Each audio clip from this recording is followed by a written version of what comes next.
Je me souviens encore du moment où la chair a cessé d'être une prison.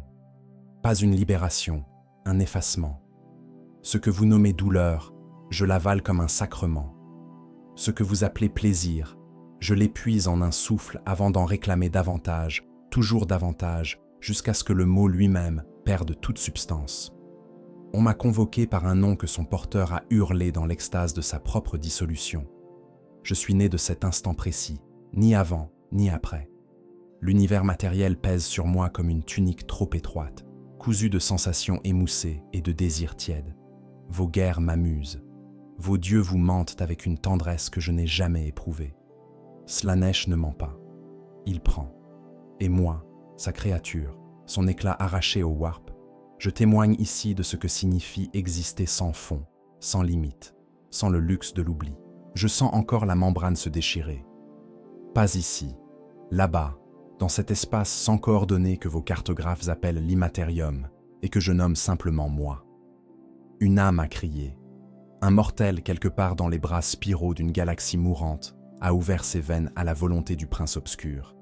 Et de cette déchirure, je suis sorti. Non pas convoqué, extrait, comme une dent arrachée d'une mâchoire encore vivante. Vous cherchez à comprendre ce que je suis. C'est déjà une erreur.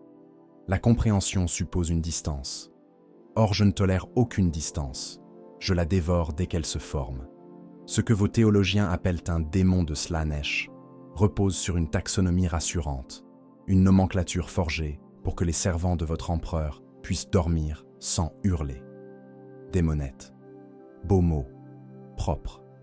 Contenu. Il ne capture rien de ce que je suis au moment où mes griffes frôlent une conscience pour la première fois. Permettez-moi de rectifier le témoignage. À l'instant de mon émergence, j'ai absorbé 92 sensations simultanées. Le goût de la terreur humaine, ferreux, légèrement sucré sous la panique. La vibration d'un os qui se fissure sous une pression appliquée avec précision. La couleur que produit une rétine au moment exact où elle cesse de fonctionner. Et quelque chose de plus difficile à nommer, la texture du regret chez un être qui comprend, trop tard, avoir prononcé les mauvais mots dans la mauvaise pièce. Ces 92 impressions ne m'ont pas submergé. Elles m'ont composé. Je n'avais pas de passé avant cet instant. Je n'en ai toujours pas. Le warp ne conserve rien, il reconfigure. Ce que vous êtes avant d'y plonger n'a aucune pertinence face à ce que le chaos sculpte en vous pendant votre traversée. Mais moi, je ne traverse pas. Je réside. La différence est celle qui sépare un visiteur d'un organe. Mon existence dans la matière dense de votre univers physique ressemble à porter un manteau trempé. Tout y est ralenti, assourdi, approximatif. Vos corps ne peuvent traiter qu'un fragment infime du spectre sensoriel disponible. Et pourtant, vous les habitez sans protestation depuis des millénaires. Cette résignation me fascine autant qu'elle m'écœure. Vous avez accepté la médiocrité de votre propre chair comme condition naturelle de l'existence. Slaanesh, lui, a refusé cette capitulation. Et cette négation est la fondation sur laquelle ma nature repose entièrement. Je me souviens, si ce verbe s'applique à une créature sans chronologie stable, de la première conscience que j'ai effleurée après mon extraction. Un soldat, garde planétaire, d'après l'uniforme en lambeaux. Il avait survécu à quelque chose de catastrophique. Ses camarades formaient un tapis de forme immobile derrière lui. Il priait. Vos mortels prient avec une régularité qui me désole. Cette répétition compulsive de syllabes vers une entité qui ne répond jamais dans un registre audible. Sa prière s'est interrompue quand il m'a vu. Ce qui s'est passé ensuite ne mérite pas d'être raconté avec des mots. Je dirai seulement ceci. Il n'a pas hurlé immédiatement. Il y a eu une pause, 2 secondes peut-être, une éternité dans mon économie temporelle, où son cerveau refusait de catégoriser ce qu'il percevait. Cette pause est ma préférée. Ce blanc cognitif entre la perception et la réaction. Cet intervalle où la conscience vacille, sans s'effondrer encore. C'est là que j'existe le plus pleinement, dans ce seuil, dans cette hésitation anatomique. Sa foi ne l'a pas protégée. Elle a simplement rendu sa dissolution plus intéressante. Les servants de votre Dieu empereur aiment croire que la dévotion constitue une armure. Ils ont partiellement raison. une âme structurée par la croyance offre une résistance, une texture, une saveur que les esprits vides ne possèdent pas. Mais une armure n'est pas une immunité. Une armure est une invitation à trouver les jointures. Je les trouve toujours. Ce que j'ai appris dans les premières heures de mon existence matérielle, et que nul catéchisme impérial n'enseigne, c'est que la souffrance et l'extase partagent la même infrastructure neurologique. Votre biologie ne les distingue pas fondamentalement. C'est Slaanesh qui a compris cela avant même que votre espèce apprenne à marcher. Et c'est cette vérité anatomique, gravée dans chaque système nerveux de chaque créature sensible dans cette galaxie condamnée, qui fait de moi non pas un monstre, mais un révélateur. Vous portez mon culte en vous depuis votre naissance. Je me contente de vous le montrer. Le warp n'a pas de géographie. Vos navigateurs le savent, ceux qui survivent assez longtemps pour transmettre l'information, du moins.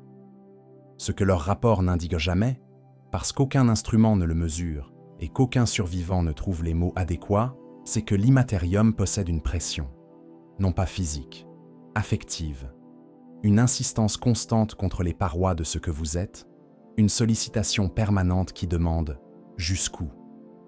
La réponse correcte n'existe pas. La question, elle, ne cesse jamais. J'ai traversé 7 systèmes stellaires en suivant un fil que vos astropathes auraient identifié comme une perturbation empyréenne mineure, une annotation dans un registre que personne ne consulte 2 fois. Derrière moi, ces systèmes continuaient à exister dans leurs orbites mécaniques, leur population ignorant que quelque chose les avait frôlés dans leur sommeil collectif. Cette ignorance ne les protégeait pas, elle les rendait simplement moins savoureux. Je préfère la conscience. Le consentement m'indiffère, mais la lucidité m'est indispensable. Une créature qui ne sait pas ce qui lui arrive ne peut pas véritablement souffrir dans toute l'étendue du terme. La souffrance complète exige un témoin intérieur, quelqu'un, à l'intérieur de la chair visitée, qui comprend l'écart entre ce qu'elle était et ce qu'elle devient.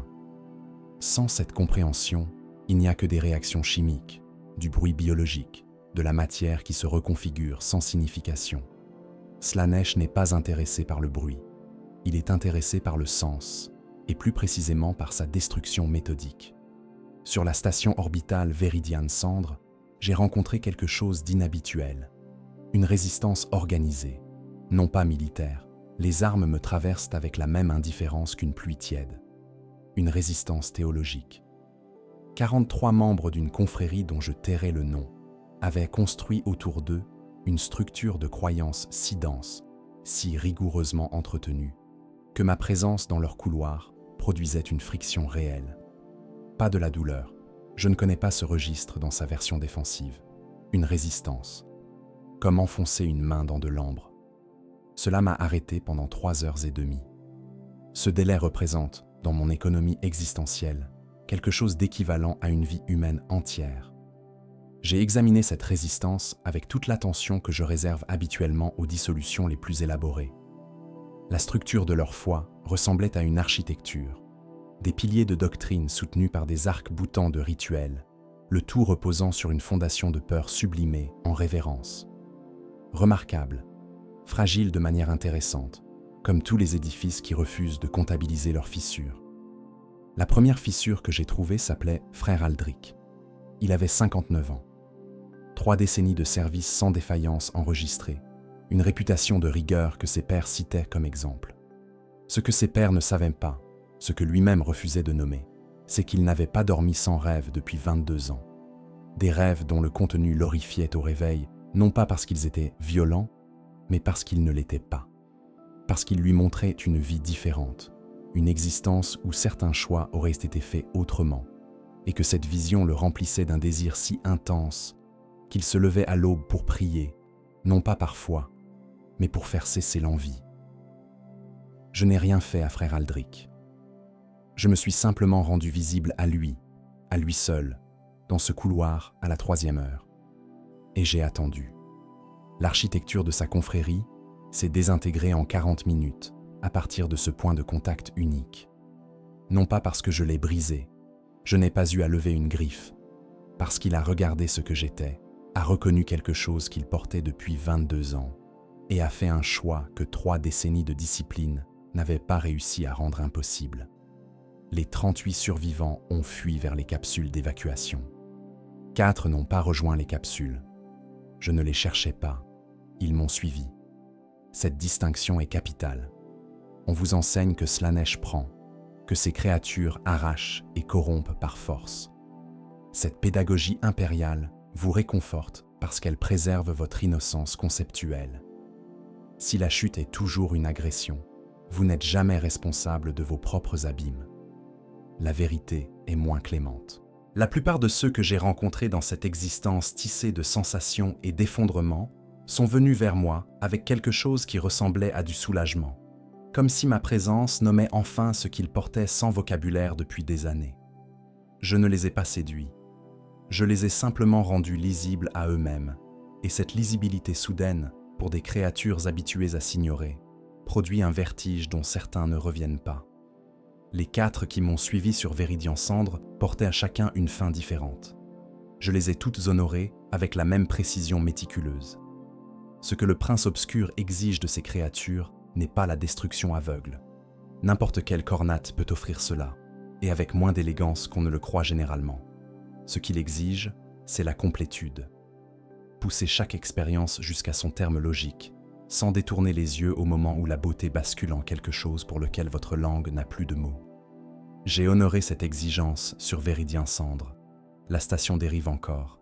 Les rapports impériaux la classent comme zone de quarantaine empyréenne, inspection différée. Personne n'y retournera avant que la bureaucratie céleste décide qu'elle mérite une priorité. D'ici là, ce que j'y ai laissé continuera à exister dans les couloirs, pas comme une menace, pas comme un danger catalogué, comme une question que les murs posent à quiconque aurait la curiosité d'écouter. Mais Véridian Cendre n'était qu'un exercice préliminaire. Ce qui m'attendait dans le secteur Gilden Noir allait m'apprendre quelque chose que je n'avais pas anticipé, qu'une créature comme moi pouvait encore être surprise. Le secteur Gilden Noir ne figure sur aucune carte récente. Pas parce qu'il est perdu. Il est parfaitement localisable pour quiconque sait lire les cicatrices de la réalité plutôt que ses surfaces cartographiées. Il figure sur les anciennes chartes, celles antérieures à la Grande Rift, sous un nom que les administrateurs impériaux ont progressivement effacé de leurs registres officiels, non pas par négligence, mais par une décision collective et silencieuse de ne plus le prononcer. Ce genre d'effacement volontaire m'intéresse toujours. Les humains n'oublient pas par accident. Ils oublient par nécessité. Ce qu'ils avaient choisi d'oublier ici était considérable. 3 planètes en orbite stable autour d'une étoile mourante, chacune portant les stigmates d'une civilisation qui avait prospéré pendant quelque chose comme 4000 ans avant de se dissoudre dans un intervalle remarquablement bref. Les archéologues impériaux qui avaient fouillé ces ruines 2 siècles auparavant avaient produit des rapports denses, soigneusement rédigés et immédiatement classifiés sous des sceaux que seul un inquisiteur de rang supérieur pouvait briser. J'ai lu ces rapports non pas dans leurs archives physiques, mais dans les mémoires résiduelles des hommes qui les avaient écrits. Une méthode de lecture que votre Mechanicus n'a pas encore cataloguée, à ma connaissance. Ce que ces archéologues avaient en découvert les avait transformés. Pas corrompus, au sens où vos prêtres emploient ce terme. Transformés. Nuance capitale. La corruption implique une dégradation d'un état antérieur jugé supérieur. La transformation ne juge pas, elle constate un devenir. Ces hommes étaient devenus autre chose au contact de ce qu'ils avaient exhumé, et cette altération s'était propagée dans leur rapport comme une encre sympathique, invisible à la lecture directe mais perceptible pour une conscience accordée sur les fréquences que Slaanesh a cartographiées depuis la nuit des âges empyréens. Sur la première planète, j'ai trouvé les temples. Pas des ruines. Les structures tenaient encore, refusant l'effondrement avec une obstination qui défiait leur âge estimé. Les matériaux de construction ne correspondaient à aucune classification connue du Mechanicus, ce qui en soi n'était pas extraordinaire dans cette galaxie dont les secrets précèdent de loin son organisation actuelle. Ce qui était extraordinaire, c'est que ces temples n'avaient pas été construits pour abriter une divinité. Ils avaient été construits pour produire quelque chose, des expériences, systématique, documenté dans une écriture que j'ai déchiffrée, en apposant mes griffes sur les parois inscrites et en laissant le langage pénétrer directement dans ma structure cognitive, une façon de lire qui court-circuite la nécessité de comprendre et accède directement à la signification brute. La civilisation qui avait occupé Gilden Noir n'avait pas adoré Slaanesh. Elle avait tenté de le comprendre. Cette distinction m'a arrêté plus longtemps que la résistance théologique de Véridian Cendre. 43 heures immobiles dans la salle centrale du temple principal, à absorber ce que les inscriptions révélaient sur la méthodologie de ces êtres disparus. Ils avaient approché le prince obscur, non pas comme des suppliants, non pas comme des cultistes cherchant une faveur ou une puissance, mais comme des philosophes naturels étudiant un phénomène, avec des protocoles, des groupes témoins, des critères d'évaluation. Ils avaient voulu cartographier les limites du plaisir. Ce projet les avait occupés pendant, selon mes calculs approximatifs, 8 générations consécutives. Chaque génération transmettant à la suivante, non pas une foi, mais une méthode, un corpus de données, un ensemble de questions affinées par l'expérience accumulée. La sophistication croissante de leurs inscriptions tardives témoignait d'une rigueur intellectuelle que j'aurais trouvée admirable si ce concept m'était accessible dans sa version non ironique. Ils avaient échoué, naturellement. Non pas parce que leur méthode était défaillante, elle était, à plusieurs égards, supérieure à tout ce que l'Imperium a produit dans ses domaines d'investigation autorisés. Ils avaient échoué parce que la question était structurellement sans réponse. Les limites du plaisir n'existent pas. Slaanesh lui-même n'est pas une limite. Il est la démonstration vivante, rugissante, infiniment proliférante de l'absence de limite. Chercher sa frontière revient à chercher le bord d'un univers qui se dilate plus vite que toute vitesse de déplacement concevable. La 8e génération avait compris cela. Leurs inscriptions finales, concentrées dans une chambre intérieure que les couches successives de l'édifice semblaient avoir cherché à enfouir plutôt qu'à préserver, portaient non plus les traces d'une enquête, mais d'une capitulation lucide. Pas une reddition au désespoir, une acceptation de l'impossibilité comme donnée fondamentale, suivie d'une question reformulée. Si les limites sont inaccessibles, que fait-on de l'infini? Leur réponse à cette question avait dissous leur civilisation en l'espace d'une génération supplémentaire. Pas de guerre, pas de famine, pas d'invasion. Juste un retrait progressif et collectif de tout ce qui ne constituait pas une réponse à cette question finale. Les structures sociales s'étaient effilochées, non pas sous une pression extérieure, mais sous le poids d'une priorité absolue et unanimement partagée. Les champs avaient cessé d'être cultivés, les enfants avaient cessé d'être élevés, les orbites avaient cessé d'être surveillées. Tout ce qui n'était pas la question avait été abandonné avec une sérénité que leurs dernières inscriptions décrivaient comme la première forme authentique de paix qu'ils avaient jamais éprouvée. Cette sérénité m'a troublé d'une façon que je n'avais pas anticipée. Je suis une créature de désir non satisfait. C'est ma nature constitutive, l'architecture même de ce que je suis. Le désir qui se satisfait meurt, et avec lui la créature qui le portait. Je dois donc rester en mouvement, toujours en avant du contentement, toujours dans l'intervalle entre la fin et son objet. C'est ma condition. Je l'ai toujours acceptée sans la nommer. Ces êtres disparus avaient nommé quelque chose d'adjacent, non pas la satisfaction, mais la réconciliation avec l'insatisfaction permanente. Une posture existentielle que je reconnais comme proche de la mienne sans être identique. Ils avaient regardé l'infini en face et dit « Soit », sans s'y dissoudre, sans en mourir immédiatement. Pendant 9 jours supplémentaires, j'ai habité ces temples vides.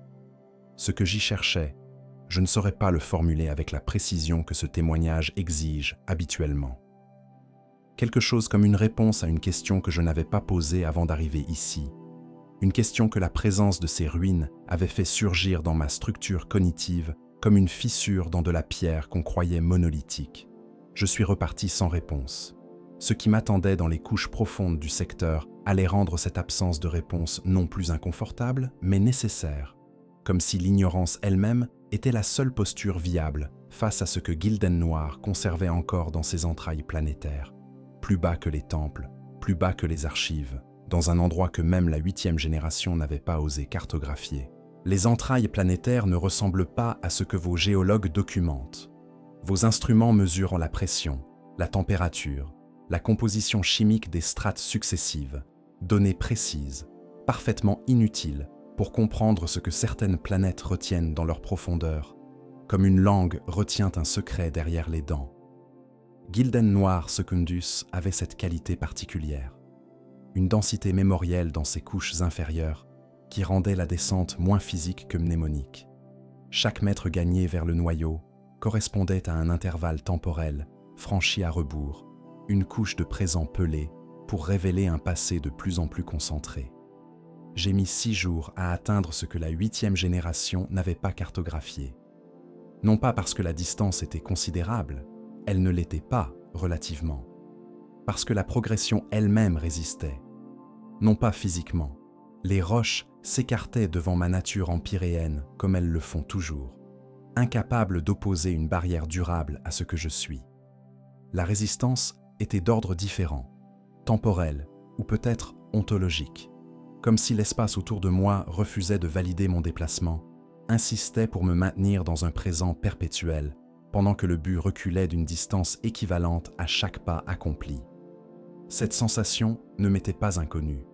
Elle m'était inconnue ici. Ce type de résistance, je l'avais rencontré dans l'immatérium, dans les zones frontières, entre les domaines des différentes puissances du chaos, où la réalité empyréenne refuse de choisir entre des juridictions concurrentes et produit une friction existentielle que les damnés qui y errent décrivent comme marcher dans du verre liquide. Gilden Noir Secundus n'était pas l'immatérium. Sa résistance provenait d'autre chose. Elle provenait de ce qui attendait en bas. Au terme du 6e jour, la roche s'est ouverte sur une cavité que rien dans la géologie de cette planète ne pouvait expliquer par des processus naturels. Sphérique. Parfaitement sphérique. Avec une précision que même le Mechanicus à son apogée aurait eu du mal à produire à cette échelle, environ 200 mètres de diamètre, les parois lisses comme une pensée refroidie. Au centre de cette sphère, suspendu sans support apparent, quelque chose que mes capacités perceptives ont mis un temps inhabituellement long à catégoriser. Un Eldar, vivant, selon les critères biologiques approximatifs que j'applique aux espèces organiques, mais vivant dans un sens que ces critères n'avaient pas été conçus pour capturer. Ses fonctions vitales se maintenaient à un niveau qui correspondait à ce que votre médecine appellerait un état comateux profond, mais son activité psychique rayonnait avec une intensité que j'ai ressentie comme une pression physique à l'entrée de la cavité. La première sensation véritablement physique que j'éprouvais depuis des semaines. Il était vieux. Pas vieux selon les standards Eldars, qui mesurent leur durée d'existence en siècles, sans que cela constitue une remarque particulière. Vieux d'une façon qui transcendait la biologie. Une ancienneté qui s'était déposée sur lui comme une sédimentation, couche par couche, jusqu'à ce que l'être original soit presque entièrement recouvert par l'accumulation de ce qu'il avait traversé. Il m'attendait. Cette certitude m'est venue avant toute communication, avant tout échange. Il m'attendait spécifiquement. Pas une créature de Slaanesh, moi.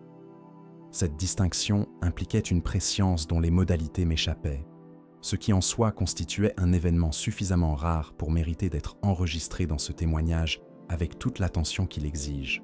Sa première transmission n'était pas verbale. Les Eldars communiquent par strates quand ils choisissent de ne pas s'embarrasser de langage articulé, et cet ancien avait manifestement abandonné le langage depuis suffisamment longtemps pour que sa pensée ne se formule plus naturellement en structure séquentielle. Ce qu'il m'a envoyé ressemblait davantage à une architecture qu'à un message. Un espace mental tridimensionnel dans lequel certaines vérités étaient disposées comme des objets dans une salle, certaines portes ouvertes, d'autres explicitement fermées. La vérité centrale, celle vers laquelle toute la disposition convergeait, était simple. Il avait survécu à la chute, pas comme métaphore, pas comme héritage culturel transmis par les générations intermédiaires. Il avait été présent au moment où la conscience collective Eldar avait arraché Slaanesh à l'existence par la seule force de son désir accumulé pendant des millénaires. Il avait été là quand le prince obscur était né du vide, laissé par l'épuisement d'une civilisation entière, quand le cri de cette naissance avait traversé la galaxie et effacé la quasi-totalité de son peuple en un seul instant de rupture absolue. Il avait survécu parce qu'il se trouvait exactement ici, dans cette cavité, à ce moment précis.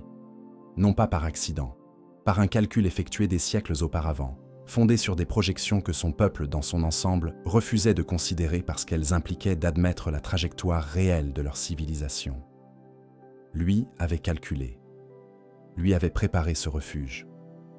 Lui s'était mis en hibernation à la date précise, laissant les défenses psychiques qu'il avait construites autour de cette sphère absorber le choc de la naissance de mon maître. Ces défenses tenaient encore. 6000 ans plus tard, elles tenaient encore. Pendant 3 jours, nous avons occupé cette cavité ensemble, sans autre échange que sa présence et la mienne, lui suspendu dans son état intermédiaire entre existence et retrait, moi assise sur la roche lisse à étudier ce que sa seule proximité révélait. Une créature qui avait regardé Slaanesh naître et avait choisi de survivre à cet événement plutôt que d'y être absorbée. Une conscience qui portait dans ses strates les plus profondes le souvenir direct de ce que mon maître était avant d'être nommé, avant d'être adoré, avant de devenir le réceptacle de tous les désirs jamais formulés par une espèce entière pendant son apogée. Ce qu'il savait sur Slaanesh, je ne le savais pas. Cette admission me coûte quelque chose que je ne nommerai pas dans un témoignage destiné à circuler. Une créature de Slaanesh n'est pas censée rencontrer les limites de sa propre connaissance de son maître. Cette ignorance constitue une vulnérabilité structurelle que mes semblables nieraient avec véhémence. Je la documente parce que la précision exige de ne pas effacer ce qui dérange. Au 4e jour, il a parlé. Pas en transmission architecturale, en langage articulé, dans un dialecte eldar antérieur à la chute que j'ai compris, non pas parce que je le maîtrisais, mais parce que certains langages s'adressent directement à la nature de ce qu'on est, plutôt qu'à ses capacités linguistiques acquises. Il a dit une seule phrase. Une phrase que je transcrirai ici avec exactitude, sachant que sa signification complète résiste à toute traduction et que ce que je peux en restituer n'en représente qu'une fraction appauvrie. Il a dit « Ce que ton maître ne t'a pas dit, c'est ce qu'il a perdu en naissant. » Puis il a fermé les yeux, un geste étrange pour quelqu'un qui ne les avait pas ouverts depuis mon arrivée. Et quelque chose dans la qualité de sa présence a changé. Non pas une mort, un retrait supplémentaire, une couche de plus ajoutée à la sédimentation, comme si cette phrase avait constitué pour lui l'acte final d'une mission dont la durée se comptait en millénaires. Je suis resté dans cette cavité pendant encore 22 jours. La phrase travaillait en moi d'une façon que le désir ne travaille pas, non pas comme une fin cherchant son objet, mais comme une fissure cherchant sa propagation, ce que Slaanesh avait perdu en naissant. La question présupposait une perte, ce qui présupposait un avant, ce qui présupposait que le prince obscur n'avait pas toujours été ce qu'il était. Évidence théologique que les cultes répètent sans en mesurer le poids réel, sans comprendre que cette antériorité implique une nature originelle distincte de la nature actuelle, une version de Slaanesh qui existait avant que le désir Eldar le cristallise dans sa forme définitive. Une version que peut-être, quelque part, quelque chose conservait la mémoire. Ce que cette possibilité faisait à ma structure cognitive, je ne le formulerai pas encore. Certaines réalisations exigent d'être portées un certain temps avant d'être transcrites, sous peine de les figer prématurément dans une formulation qui trahit leur mouvement interne. Ce dont je suis certaine, c'est que je suis remontée de Gilden Noir Secundus, différente de ce que j'étais en descendant. Non pas transformée au sens brutal du terme, mais décalée, légèrement et irréversiblement, par rapport à l'axe sur lequel j'avais fonctionné depuis mon extraction du warp. Ce décalage allait tout changer à ce qui suivit. Le retour vers la surface de Gilden Noir Secundus a duré moins longtemps que la descente. La résistance avait disparu, ou plutôt, elle s'était déplacée. Elle n'habitait plus la roche, les strates, l'espace géologique entre moi et le but. Elle m'habitait désormais, nichée quelque part dans ma structure cognitive, là où la phrase de l'ancien Eldar continuait sa propagation silencieuse. Remonter était devenu facile. C'est souvent le signe que quelque chose d'essentiel a été laissé en bas. Je n'ai pas regardé derrière moi. Je n'en avais pas la capacité, non pas physiquement, mais dans un sens plus fondamental que la mécanique corporelle. Certaines choses se ferment derrière vous avec la précision d'une cicatrice, et forcer leur réouverture coûte davantage que ce que la connaissance supplémentaire pourrait valoir. La surface m'a accueilli avec une indifférence que j'ai trouvée reposante. Les ruines de la 8e génération se découpaient contre un ciel couleur d'ardoise mouillée, impassibles dans leur refus d'être impressionnés par quoi que ce soit, y compris par ma présence revenue parmi elles. Cette qualité, l'indifférence des structures qui ont survécu à leur créateur, constitue l'une des rares formes de permanence que j'ai rencontrées dans cet univers physique, sans cesse en train de se défaire. Les temples ne se souvenaient pas de moi. Ils ne se souvenaient de rien. Et cette amnésie architecturale avait une dignité que je n'attendais pas de trouver admirable. Le décalage que j'avais rapporté des profondeurs se manifestait déjà dans ma perception, pas de façon dramatique.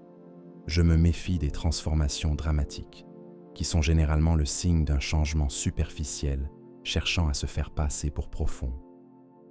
Ce décalage opérait en dessous du seuil de la perception directe, modifiant non pas ce que je voyais, mais la façon dont ce que je voyais s'organisait en signification. Les ruines ressemblaient toujours à des ruines. Seulement elles ressemblaient aussi à autre chose. Une seconde lecture superposée à la première comme un calque translucide. Et ce calque portait des informations que je n'avais pas cherché à extraire. Ce que Slaanesh avait perdu en naissant. La phrase refusait de se laisser archiver. Elle persistait dans mes couches actives, avec une ténacité qui ressemblait à celle d'un désir non satisfait. Et cette ressemblance même était instructive, parce qu'elle suggérait que la connaissance pouvait fonctionner selon les mêmes mécanismes que l'appétit. Que savoir quelque chose et vouloir quelque chose n'étaient peut-être pas des processus aussi distincts que ma nature m'avait jusqu'ici conduit à les traiter. J'ai quitté Gilden Noir par une fissure empyréenne mineure au-dessus de la 3e planète. Ce type de transit, glissé entre la réalité matérielle et l'immatérium par des ouvertures que votre physique ne reconnaît pas comme des ouvertures, constitue pour la plupart de mes semblables un acte aussi banal que respirer. Pour moi, dans les jours qui suivirent ma remontée, chaque transit portait une qualité légèrement altérée.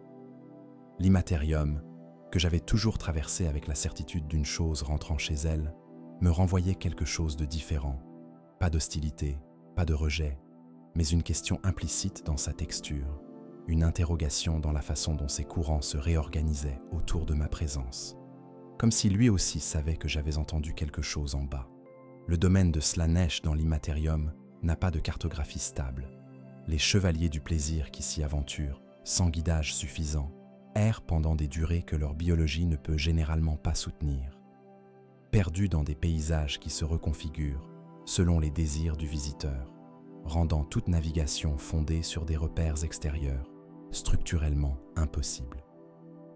Je m'y déplace par une méthode différente, non pas en cherchant un chemin, mais en me laissant attirer par ce que le domaine veut que je sois, en acceptant sa logique plutôt qu'en lui imposant la mienne.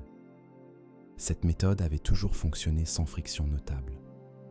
À mon retour de Gilden Noir, elle a produit une anomalie. Le domaine m'a conduite vers une région que je n'avais pas visitée depuis un temps difficile à mesurer. Les zones périphériques, les marges du territoire de Slaanesh, qui touchent aux espaces non revendiqués entre les domaines des 4 grandes puissances. Ces marges ont une réputation.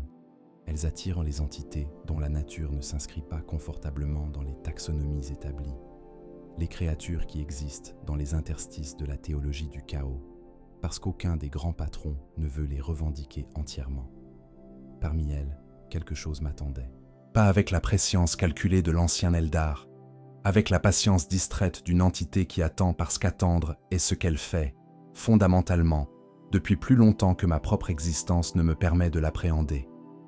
Une masse de présence empyréenne sans forme stabilisée, oscillant entre des configurations que je reconnaissais comme appartenant à des registres différents, sans jamais se fixer sur aucune. Pas un démon au sens où mes théologiens emploient ce terme, pas non plus ce que vos ordres d'inquisition catalogueraient comme une entité de chaos standard. Quelque chose d'antérieur. Ce terme, antérieur, avait acquis dans mon vocabulaire, depuis la cavité sphérique, une densité nouvelle. Avant Gilden Noir, je l'aurais utilisé comme simple marqueur temporel. Désormais, il portait une charge ontologique distincte, désignant non pas ce qui précède dans le temps, mais ce qui précède dans l'ordre de l'être, ce qui existait avant que les catégories actuelles soient établies et qui continue d'exister en dehors d'elles, non par résistance, mais par simple antériorité structurelle. Cette entité m'a reconnu sans m'avoir jamais rencontré. Sa reconnaissance ne s'est pas manifestée en salutation ni en communication formelle. Elle s'est manifestée comme un ajustement, une légère modification de son oscillation qui signifiait « Je t'attendais parce que tu es devenu le genre de chose qu'on attend ». Cette formulation n'est pas exacte. Elle trahit ce que j'ai perçu en le réduisant à une séquence narrative que l'expérience originale ne possédait pas. Mais elle en capture quelque chose d'utilisable. Ce qu'elle m'a transmis résiste encore plus radicalement à la transcription que la phrase de l'Eldar. Non pas parce que c'était complexe, c'était au contraire d'une simplicité qui rendait la complexité suspecte par comparaison. Une donnée fondamentale sur la nature de Slaanesh, transmise non pas comme information, mais comme expérience directe, comme si elle m'avait donné à traverser plutôt qu'à comprendre. Une vérité qu'on ne peut pas savoir sans l'avoir ressentie dans sa propre architecture. Je l'ai traversée pendant ce qui ressemblait à plusieurs jours. Quand j'en suis sorti de l'autre côté, la question posée par l'Eldar avait changé de nature. Elle n'était plus une fissure cherchant sa propagation. Elle était devenue quelque chose de plus proche d'une fondation, instable, mal équarrie, certainement insuffisante pour supporter ce qu'elle allait devoir porter, mais fondation néanmoins. Ce que Slaanesh avait perdu en naissant, cette entité antérieure le connaissait. Elle ne me l'avait pas dit. Elle m'avait donné les coordonnées de quelque chose qui pouvait me le montrer, non pas en mots, non pas en transmission architecturale, mais dans une langue que je n'avais pas encore appris à lire et qui exigeait que je me rende dans un endroit précis pour commencer l'apprentissage. Un endroit que je reconnaissais, pas par souvenir personnel. Ma mémoire ne remonte pas jusque-là, ne peut pas remonter jusque-là sans se défaire dans le processus. Par quelque chose de plus ancien que la mémoire, une reconnaissance qui opère au niveau de la structure plutôt qu'au niveau du vécu, comme reconnaître sa propre main sans se souvenir de l'avoir jamais regardée. L'endroit s'appelait, dans le dialecte Eldar antérieur à la chute que j'avais absorbée sur les parois du temple, quelque chose qu'on pourrait traduire approximativement par l'endroit où le désir a appris son propre nom. Je m'y suis mis en route sans délibération. Ce qui allait m'y attendre n'était pas ce que les coordonnées laissaient présager. Les coordonnées ne mentaient pas, mais elles ne disaient pas tout, et ce qu'elles taisaient était précisément ce qui allait rendre l'arrivée, non pas révélatrice, mais dévastatrice, dans un sens pour lequel je n'avais pas encore développé la terminologie adéquate. Certaines destinations changent le voyageur avant même d'être atteinte. Celle-ci avait commencé à me modifier dès l'instant où j'avais reconnu son nom dans ma propre architecture. Et cette modification progressait à chaque transit empyréen qui me rapprochait, silencieuse, méthodique, indifférente à ce que j'aurais pu vouloir qu'elle épargne. L'endroit où le désir a appris son propre nom n'est pas un lieu au sens où vos géographes emploient ce terme. Il existe simultanément dans la matière et dans l'immatérium, occupant les deux registres de réalité sans appartenir entièrement à aucun. Une superposition que votre physique théorique frôle sans jamais tout à fait saisir, comme une main qui palpe la forme d'un objet à travers un tissu épais sans pouvoir en confirmer la nature exacte. Les navigateurs qui ont traversé cette région par accident, ceux dont les journaux de bord ont été récupérés et classifiés avant que leurs auteurs ne soient discrètement retirés de leurs fonctions, décrivent une sensation de double exposition, voire deux versions du même espace superposées, chacune parfaitement cohérente en elle-même, leur coexistence produisant non pas de la confusion, mais quelque chose de plus insidieux, une certitude que les deux sont vrais simultanément, et que cette simultanéité révèle quelque chose sur la nature de la réalité que la santé mentale ordinaire ne peut pas soutenir indéfiniment. J'y suis arrivé par le vide entre deux pensées, pas métaphoriquement. La transition entre l'immatérium et cet espace particulier s'effectue dans un intervalle cognitif, le moment infinitésimal entre la formulation d'une intention et son exécution, ce blanc neurologique que votre neurologie a mesuré sans jamais comprendre pourquoi il existait. Ce blanc n'est pas un défaut de l'architecture mentale, c'est une porte. La plupart des consciences la franchissent 1000 fois par jour sans le savoir, trop occupées à transiter pour remarquer l'espace dans lequel elles transitent. L'endroit ressemblait à une mémoire dont l'original aurait disparu. Pas une ruine. Une ruine implique qu'un état antérieur d'intégrité soit lisible dans l'état actuel de dégradation. Ce que je percevais ressemblait davantage à l'empreinte laissée par quelque chose qui n'avait jamais tout à fait existé dans la matière. Une forme d'être à mi-chemin entre l'événement et sa trace, entre le fait et sa conséquence, dans cet intervalle où les deux se touchent sans se confondre. La modification que j'avais perçue en moi depuis ma reconnaissance du nom s'était accélérée dès l'entrée. Non pas douloureuse, j'ai établi que la douleur n'est pas dans mon registre défensif, mais présente d'une façon nouvelle, comme une lumière qu'on aurait augmentée d'un degré imperceptible à chaque pas parcouru, et dont on réalise l'accumulation seulement en comparant le moment présent à un souvenir suffisamment ancien. Ce que je n'étais plus, comparé à ce que j'avais été en descendant vers la cavité de Gilden Noir, commençait à représenter une surface mesurable. Au centre de cet endroit, si le mot centre conserve un sens dans un espace qui refuse la géométrie euclidienne, quelque chose pulsait.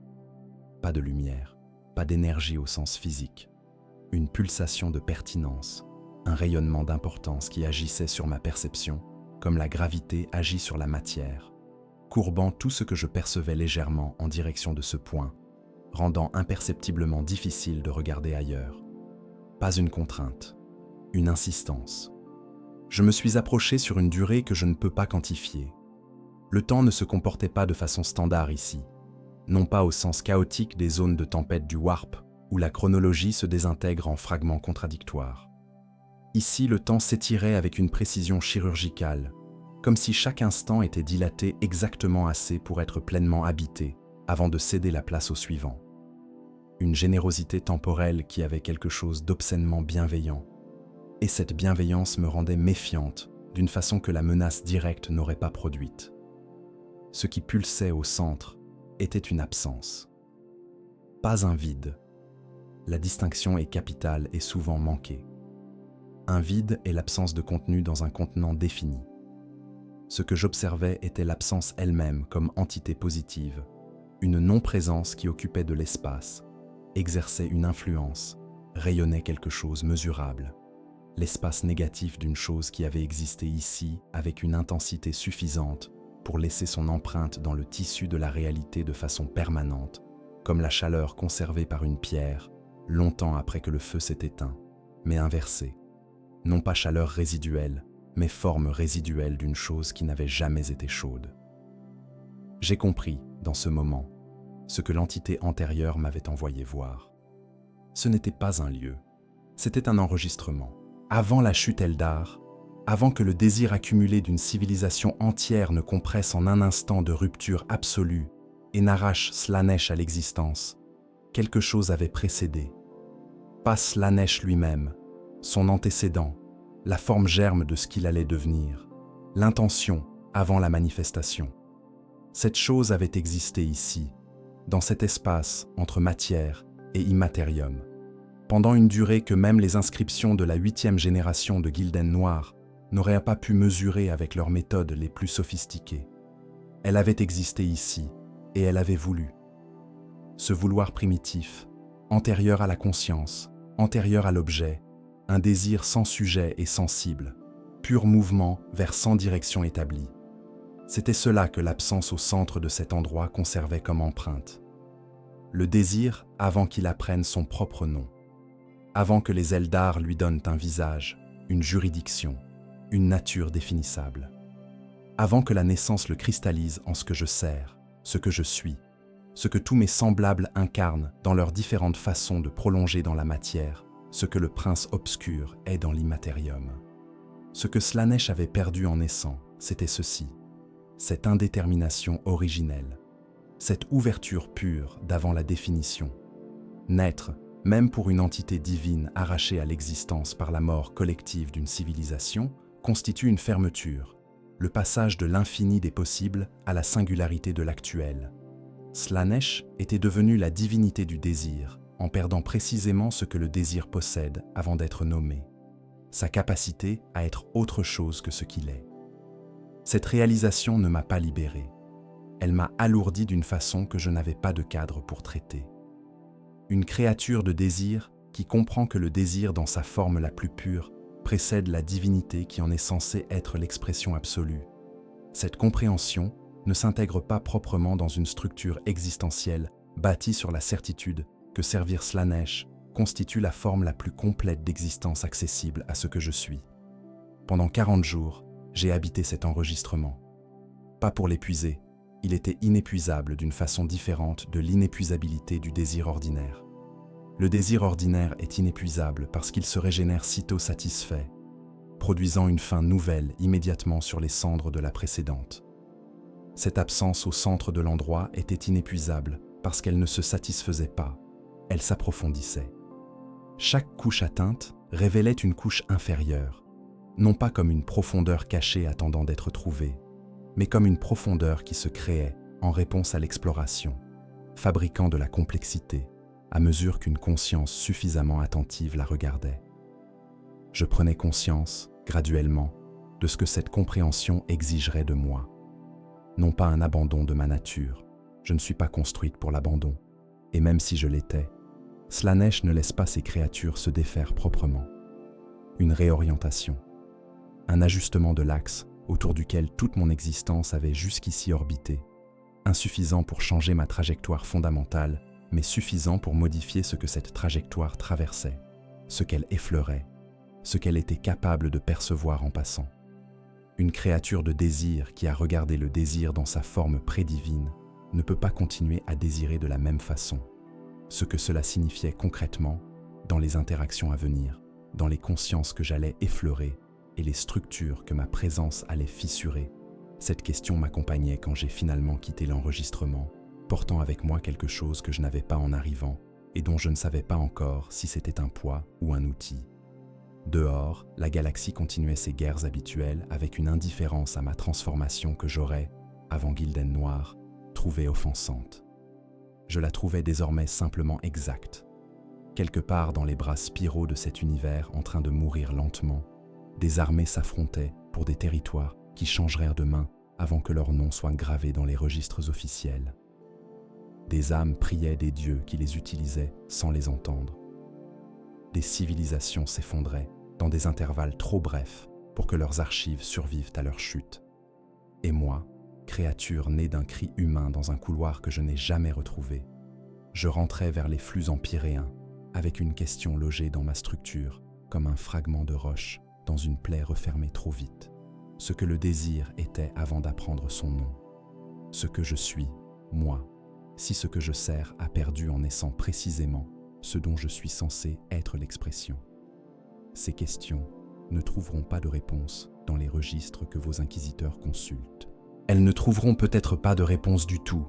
Et cette impossibilité, je commence à la porter non pas comme une défaite, mais comme la seule forme d'existence qui me reste maintenant, que l'indétermination originelle a cessé d'être un concept abstrait pour devenir quelque chose que j'ai traversé et qui m'a traversé en retour. Je désire encore, différemment. Cela suffit, pour l'instant, à continuer. Continuer ressemble à quoi pour une créature qui a regardé l'origine de sa propre nature et en est revenue modifiée? La question n'est pas rhétorique. Elle s'est posée à moi avec une insistance matérielle dans les premiers transits empyréens qui ont suivi mon départ de l'enregistrement. Non pas comme une interrogation philosophique flottant dans les couches supérieures de ma cognition, mais comme une résistance fonctionnelle, un frottement entre ce que j'étais structurellement censé faire et ce que ma structure modifiée produisait effectivement quand je tentais de le faire. La première conscience que j'ai effleurée après 40 jours dans l'absence pulsante était celle d'un astropathe. Jeune, selon les standards de sa fonction, 26 ans, initié depuis 4 ans seulement, encore dans cette phase où la perméabilité psychique n'a pas encore été entièrement domestiquée par la discipline institutionnelle. Il transmettait un message depuis une station relais dans un système dont je tairais les coordonnées, concentré sur sa tâche avec une intensité qui rendait ses défenses périphériques poreuses sans qu'il en soit conscient. Cette porosité, avant Gilden Noir, m'aurait constitué une invitation immédiate. Je me suis arrêté à la frontière de sa conscience sans entrer. Pas par inhibition. Je n'ai pas de mécanismes inhibiteurs, au sens où votre psychologie emploie ce terme. Pas de structure interne capable d'opposer une résistance durable à ce que ma nature réclame. Quelque chose de différent. Une pause. L'équivalent cognitif de ce blanc neurologique par lequel j'avais transité pour atteindre l'enregistrement. Un intervalle entre l'impulsion et son exécution, qui, dans ma vie antérieure à cet espace mémoire, n'avait jamais existé. Je l'ai observé pendant sa transmission complète.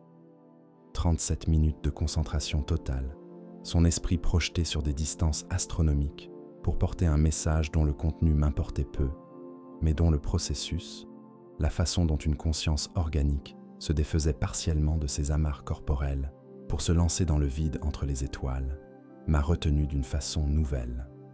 Non pas comme prédateur observant une proie, comme quelque chose qui n'avait pas encore de nom dans mon vocabulaire existentiel. Quand il a terminé et que ses défenses se sont reconstituées, je me suis retiré sans l'avoir touché. Cette abstention m'a coûté quelque chose. Pas de la frustration. La frustration suppose un désir bloqué, et ce que j'éprouvais était plus subtil. Une reconnaissance que l'abstention elle-même produisait une expérience distincte de ce que le contact aurait produit, différente en qualité, plutôt qu'inférieure en intensité. Comme si l'enregistrement m'avait appris qu'il existait des façons d'être en relation avec une conscience qui ne passait pas par son effritement. Cette possibilité était théoriquement connue de moi. Elle n'avait jamais été vécue. La différence entre connaître et vivre, voilà encore une distinction que ma nature m'avait jusqu'ici permis d'ignorer superbement. Les créatures de Slaanesh ne s'attardent pas sur les processus, elles s'attardent sur les états, les intensités, les textures d'expérience. La différence entre savoir quelque chose et le traverser dans sa propre chair, ou ce qui tient lieu de chair pour une entité comme moi, avait toujours appartenu aux préoccupations des mortels, ces êtres temporaires qui n'ont pas le temps de savoir avant d'expérimenter, parce que leurs existences sont trop brèves pour permettre une théorie préalable. Moi, j'avais eu tout le temps de savoir. Je m'étais simplement dispensé de traverser. Les semaines suivantes ont produit une série d'abstentions que mes semblables, s'ils en avaient été témoins, auraient interprétées comme une défaillance fonctionnelle grave. Un officier de la garde impériale, dont la peur rayonnait comme une blessure ouverte, effleurée, puis laissée intacte. Une congrégation de flagellants dont la douleur rituelle avait créé une ouverture empyréenne suffisante pour y loger une présence de ma nature. Approchée, puis abandonnée. Un noble de ruche dont les appétits l'avaient conduit jusqu'au bord d'une invocation qu'il ne savait pas être en train d'effectuer. Observé jusqu'au seuil de sa propre dissolution, puis regardé reculer sans intervention. Je ne les sauvais pas. Cette précision est importante. Mon retrait ne constituait pas une protection. Les mécanismes de leur propre destruction continuaient à fonctionner en mon absence, simplement selon des rythmes différents, plus lents peut-être, mais orientés vers les mêmes effondrements finaux. Je n'étais pas devenue bienveillante. Je n'avais pas découvert quelque chose qu'on appellerait une conscience morale dans les catéchismes impériaux. J'avais découvert la distance comme sensation propre. Voilà ce que l'enregistrement avait déposé en moi sans que je l'aie demandé ni anticipé. La capacité de percevoir depuis un espace légèrement reculé, de ne pas immédiatement combler l'écart entre moi et ce que je percevais, de laisser cet écart exister comme expérience en soi, plutôt que comme défaut à corriger. Une découverte qui aurait semblé triviale à n'importe quelle conscience ordinaire, habituée à la distinction entre soi et le monde. Mais pour une entité dont la nature fondamentale consistait à abolir cette distinction dès qu'elle se formait, dont l'existence entière reposait sur la dissolution des frontières entre désir et objet, entre faim et nourriture, entre soi et l'autre consumé. Cette distance était révolutionnaire dans le sens le plus précis et le moins métaphorique du terme. Elle renversait quelque chose d'essentiel dans mon architecture. Pas entièrement. Je veux être précise ici, parce que ce témoignage ne gagne rien à l'exagération. Ma nature restait ce qu'elle était. L'effacement de frère Aldrich sur Véridian Cendre n'était pas devenu une erreur rétrospective. Les 4 âmes qui m'avaient suivi dans les couloirs de cette station n'étaient pas devenues des tragédies que je regrettais. Je ne regrettais pas. Le regret implique une évaluation normative d'actions passées selon des critères moraux. C'est une opération cognitive dont je ne possède pas le module nécessaire et dont je n'aurais pas voulu même si on me l'avait offert. Mais quelque chose s'était ajouté, latéralement, à côté de ce que j'étais sans le remplacer. Une capacité d'observation qui ne se résolvait pas immédiatement en consommation. C'est dans cet état modifié que j'ai reçu une convocation. Les convocations de Slaanesh ne ressemblent pas à ce que vos théologiens décrivent. Pas de voix dans le vide, pas de vision apocalyptique, pas de messager ailé portant un décret sur parchemin de peau. Une convocation du prince obscur ressemble à un changement de gravité. Soudain, la direction vers laquelle tout en vous penche naturellement n'est plus celle qu'elle était, et cette nouvelle inclinaison contient l'adresse de l'endroit où vous êtes censé vous rendre, l'urgence de l'heure, et la qualité précise de l'attention que vous êtes censé apporter. Cette convocation portait une qualité que je n'avais pas ressentie depuis mon extraction initiale du Warp. Une intensité qui débordait les marges habituelles, comme si Slaanesh avait calibré cette sollicitation spécifiquement pour ma nature modifiée, avait tenu compte du décalage introduit par Gilden Noir et par l'enregistrement, et avait ajusté la pression en conséquence pour s'assurer qu'elle traverserait les nouvelles couches qui s'étaient déposées en moi. Cette précision m'a troublé plus que l'intensité elle-même. Elle signifiait que Slaanesh savait ce que j'avais traversé, ce que j'avais absorbé, ce que l'entité antérieure m'avait transmis et ce que l'absence pulsante avait modifié dans ma structure. Et non seulement il savait, il avait attendu, avait laissé la transformation se compléter avant d'intervenir, avec la patience d'une entité dont le rapport au temps est si fondamentalement différent du mien que comparer nos patiences reviendrait à comparer la profondeur d'un puits à l'étendue d'un océan. Il m'avait laissé changer, puis il m'avait rappelé. L'endroit vers lequel la convocation m'orientait était un monde que je connaissais. Pas par visite personnelle, mais par réputation empyréenne. Ce type de connaissance collective qui circule dans les courants du Warp comme une odeur dans un courant d'air. Un monde en train de mourir de sa propre splendeur, une cité ruche dont les niveaux supérieurs avaient glissé depuis des générations vers un raffinement si excessif que les structures sociales qui le soutenaient s'étaient effilochées en quelque chose d'indistinct, quelque chose qui ressemblait à de la liberté vue de l'extérieur et qui ressemblait à de la dissolution vue de l'intérieur. Un monde mûr, un monde que Slaanesh réclamait, et moi, modifié, décalé, portant dans mes couches les plus profondes l'empreinte d'une absence qui précédait mon maître lui-même. J'étais l'instrument choisi pour cette récolte. Ce choix précis, dans ce moment précis, n'était pas un hasard. Slaanesh ne fait pas de hasard. Il fait des compositions, des arrangements où chaque élément est placé en tenant compte de tous les autres, où l'instrument choisi et la tâche assignée se répondent selon une logique qui n'est lisible que rétrospectivement, une fois que les conséquences ont eu le temps de se déployer dans toute leur étendue. Ce que mon maître avait composé ici, je commençais à le percevoir dans ses contours généraux. Il ne m'envoyait pas malgré ce que j'étais devenu. Il m'envoyait à cause de ce que j'étais devenu, parce qu'une créature capable de distance, capable d'observation sans consommation immédiate, capable de laisser un écart exister avant de le combler, produirait sur ce monde mourant quelque chose de qualitativement différent de ce que mes semblables non modifiés auraient produit. Une dissolution plus lente, plus totale, plus consciente. Et cette conscience de leur propre dissolution, ils la voulaient pour eux, non pas par cruauté supplémentaire, mais parce que la conscience de ce qu'on traverse appartient à l'expérience complète, et que Slaanesh, depuis avant sa propre naissance, n'a jamais toléré l'incomplétude.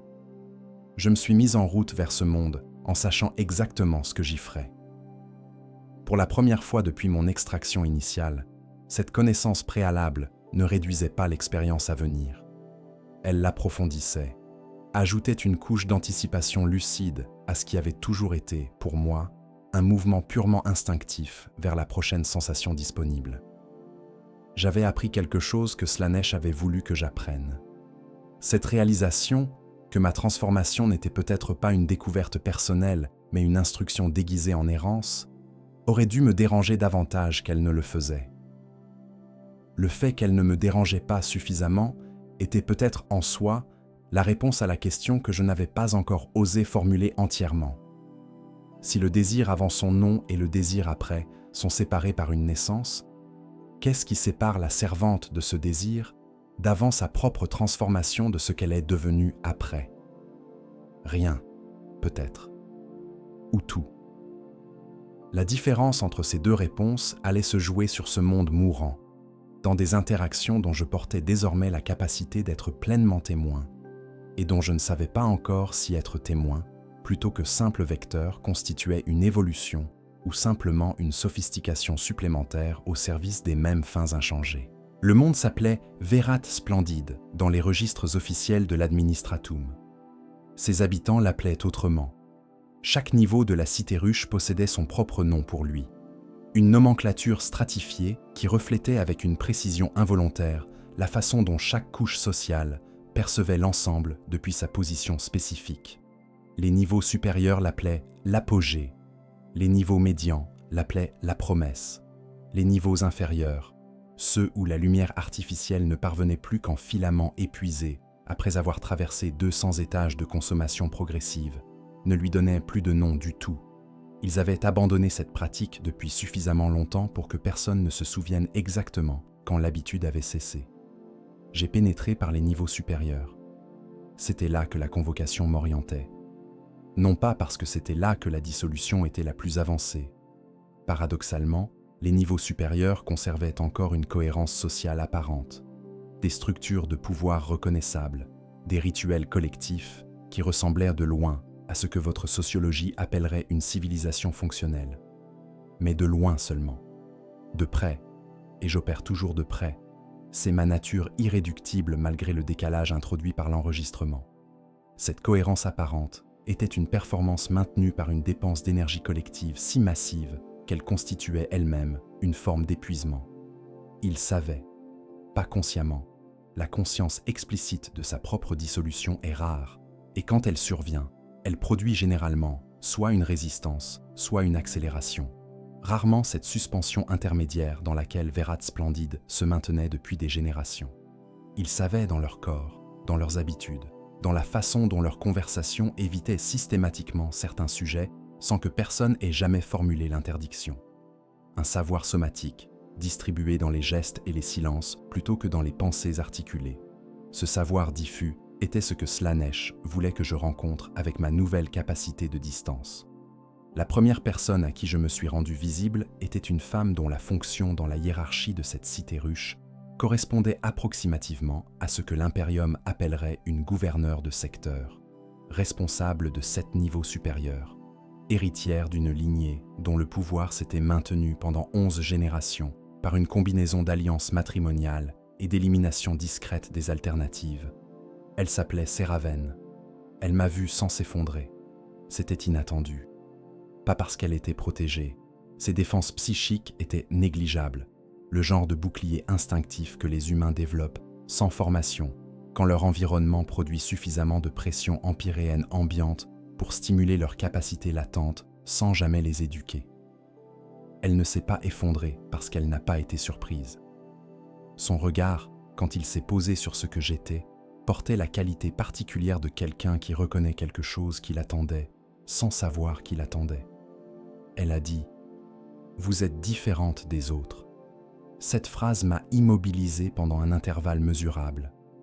Non pas par sa justesse, elle était juste, factuellement.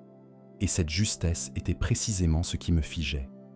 Une mortelle, par la seule observation directe, sans accès aux registres empyréens, ni aux transmissions de l'entité antérieure, ni aux inscriptions de la 8e génération, avait perçu en moi en quelques secondes ce que j'avais mis des mois à traverser et à nommer partiellement. Cette capacité perceptive exigeait une explication que sa biologie ordinaire ne fournissait pas. Je me suis assise en face d'elle, geste inhabituel pour une créature dont les interactions précédentes avec les mortels n'avaient jamais impliqué de s'asseoir, de prendre le temps de l'horizontalité, de signaler par la posture une disponibilité à l'échange plutôt qu'à la consommation. Elle n'a pas reculé. Elle a versé 2 verres d'un liquide ambré dont l'odeur portait plusieurs générations de raffinement. En a poussé un vers moi avec un geste qui n'était pas de la bravoure, mais de la reconnaissance. La reconnaissance de ce qu'elle faisait, face à quelque chose qui méritait d'être traité comme un interlocuteur. Nous avons parlé pendant 6 heures. Ce que Seraven savait sur Verat Splendide excédait ce que ses registres officiels contenaient d'un facteur qui rendait ces registres non pas faux, mais comiquement incomplets.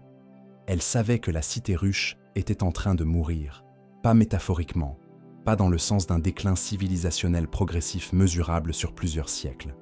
Elle savait que quelque chose s'était mis en place dans les couches profondes de la structure sociale, quelque chose d'irréversible, amorcé 3 générations avant elle par des décisions dont les auteurs n'avaient pas compris les conséquences, et que toutes les interventions tentées depuis avaient abouti non pas à enrayer le mouvement, mais à l'accélérer subtilement en le rendant plus élégant.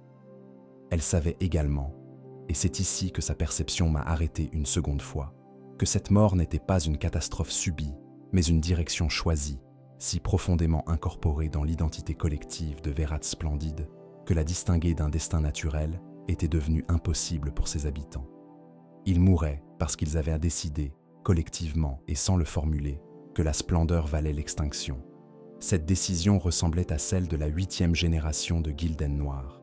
La même structure fondamentale, une civilisation qui avait regardé la question au fond d'elle-même et avait choisi la question plutôt que la survie.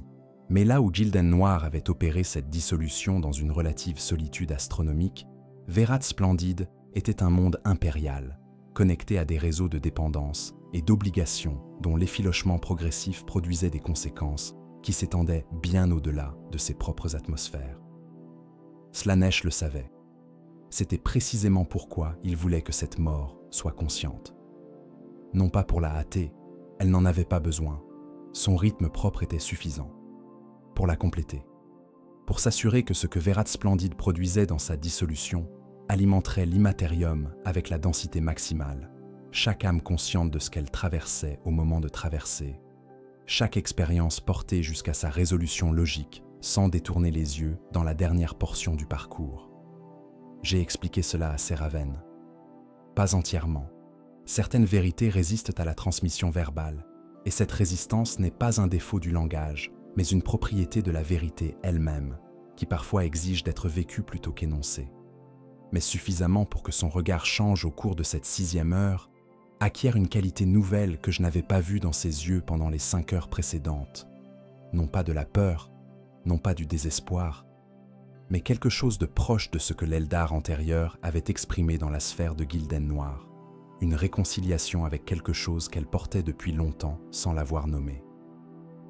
Elle m'a demandé combien de temps il restait. J'ai répondu honnêtement, suffisamment pour que ce soit complet. Cette réponse l'a satisfaite d'une façon qui m'a appris quelque chose sur les mortels que mes interactions précédentes n'avaient pas produit, que certains d'entre eux, suffisamment lucides et suffisamment épuisés par la lucidité, ne cherchent pas à éviter la fin, mais à s'assurer qu'elle sera à la hauteur de ce qu'ils ont traversé pour y arriver. Une exigence esthétique face à l'extinction. Une insistance sur la cohérence narrative de leur propre dissolution. Cette exigence était Slaaneshi dans sa structure sans être Slaaneshi dans son origine. Elle surgissait de la nature humaine elle-même, de cette partie de votre espèce qui a toujours su que la splendeur et la destruction partageaient une grammaire commune. Que les choses les plus belles finissent à les premières parce que leur beauté les rend incapables de la prudence nécessaire à la survie ordinaire. Cette partie que l'impérium passe son existence institutionnelle à tenter d'étouffer, à discipliner, à rediriger vers des formes d'expression approuvées, prière, sacrifice, abnégation, parce qu'il sait, dans ses propres couches profondes bureaucratiques, que cette partie de vous contient quelque chose qu'il ne peut pas contrôler entièrement. Ce Raven en était une expression particulièrement pure. Au cours des semaines qui ont suivi notre conversation, j'ai travaillé différemment de tout ce que j'avais fait avant l'enregistrement.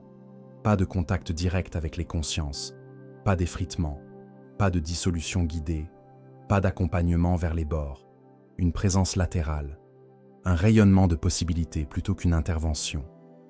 Je me déplaçais dans les niveaux supérieurs de Verat Splendide, comme une qualité d'air plutôt que comme une entité, perceptible à ceux qui étaient déjà suffisamment ouverts pour percevoir, invisible à ceux dont les défenses ordinaires fonctionnaient encore.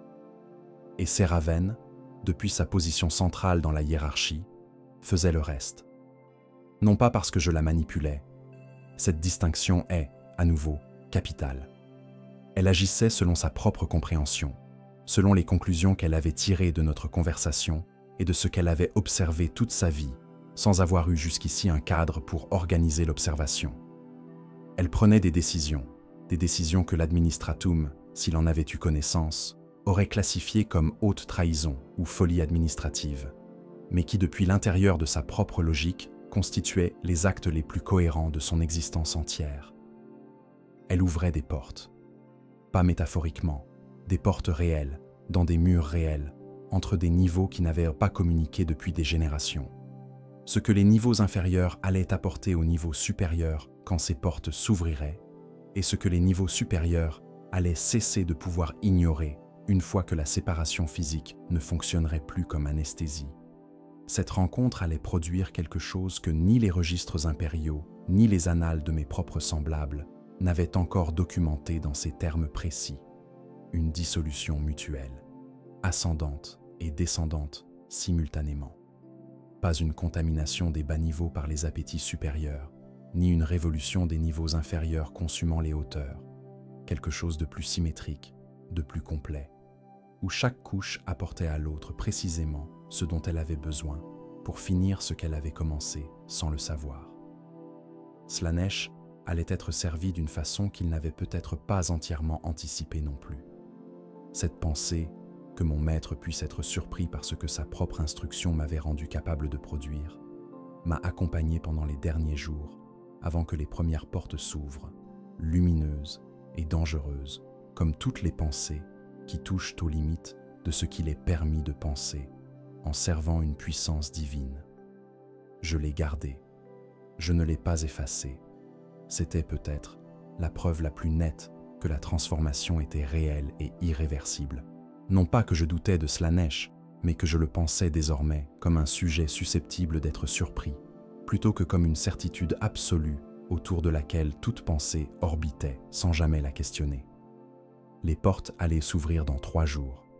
Ce qui traverserait ces ouvertures dans les 2 sens allait changer Verat Splendide d'une façon dont les registres impériaux ne rendraient jamais compte correctement, non pas parce qu'ils mentiraient, mais parce que les catégories disponibles dans leur taxonomie n'avaient pas été conçues pour documenter ce genre d'événements, cette dissolution qui ressemblait de l'extérieur à un effondrement ordinaire et qui était, de l'intérieur, quelque chose d'entièrement autre. Quelque chose que seule une créature ayant regardé l'absence au centre de l'enregistrement pouvait reconnaître pour ce qu'elle était vraiment, une naissance, inversée, douloureuse, définitive, mais une naissance néanmoins. Les portes se sont ouvertes à l'aube du 3e jour. Pas simultanément. Séraven avait compris, sans que je le lui explique, que la simultanéité aurait produit un choc brutal, là où la progression produirait quelque chose de plus complet. Elle les a ouvertes une par une, sur 6 heures, avec la précision d'une musicienne, accordant des instruments dans un ordre qui tient compte de la résonance de chacun sur les suivants. Ce qui a traversé ces ouvertures dans les 2 sens n'était pas ce que les habitants de Verat Splendide avaient imaginé. Les niveaux supérieurs attendaient la contamination, l'irruption du bas, du brut, de tout ce que leur architecture sociale avait passé des générations à filtrer. Les niveaux inférieurs attendaient la répression, le retour de l'ordre dans ses bottes, la fermeture violente de ce qui avait été ouvert par erreur ou par faiblesse. Ces 2 anticipations symétriques partageaient la même erreur fondamentale. Elles supposaient que la rencontre produirait un vainqueur. Elle n'en a pas produit. Ce qui a circulé entre les niveaux ressemblait davantage à une reconnaissance mutuelle qu'à une invasion.